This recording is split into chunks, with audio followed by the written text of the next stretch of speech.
നമസ്കാരം, പ്രവാസി മലയാളിയിലേക്ക് സ്വാഗതം. സ്വദേശിവൽക്കരണ നയങ്ങൾ കടുപ്പിച്ചിരിക്കുകയാണ് സൗദി. കുവൈറ്റിന് പിന്നാലെ സൗദിയും പ്രവാസികളെ പുറത്താക്കാൻ ഒരുങ്ങുന്നു. ഓരോ മേഖലകളിലും ഘട്ടം ഘട്ടമായാണ് സൗദി പരിഷ്കരണം നടത്തിവരുന്നത്. ആദ്യം സർക്കാർ സ്ഥാപനങ്ങളിൽ നിന്നുമാണ് പ്രവാസികളെ പുറത്താക്കിയത്. ഇതിനോടകം തന്നെ നോട്ടീസ് നൽകി കഴിഞ്ഞു. ഇപ്പോഴത്തെ ഓൺലൈൻ വഴിയുള്ള കസ്റ്റമർ സർവീസ് ജോലികൾ സ്വദേശികൾക്ക് മാത്രമായി നിശ്ചയിച്ച് തൊഴിൽ മന്ത്രാലയത്തിന്റെ പുതിയ ഉത്തരവ് പ്രാബല്യത്തിൽ. ഇത്തരം ജോലികളിൽ ഇനി വിദേശികളെ നിയമിക്കാൻ പാടില്ല.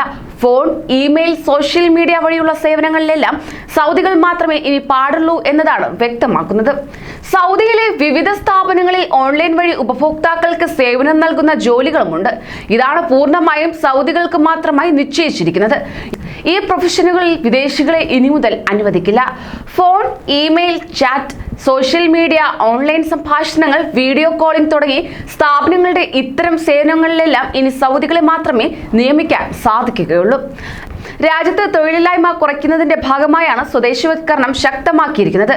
ഇത്തരം ജോലികളിലേക്ക് വേണ്ട അടിസ്ഥാന ട്രെയിനിങ് സ്ഥാപനങ്ങൾക്ക് തന്നെ നൽകാൻ സാധിക്കും.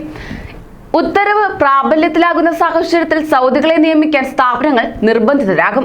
ഇത്തരം നയങ്ങൾ പ്രവാസികൾക്ക് കനത്ത തിരിച്ചടി നൽകുന്നുവെങ്കിലും കുറഞ്ഞ വേതനം നൽകുന്ന തൊഴിൽ മേഖലകളിൽ സൗദി പൗരന്മാരെ നിയമിക്കുക എന്നത് അധികൃതർക്ക് മുന്നിൽ മറ്റൊരു കല്ലുകടിയാണ്.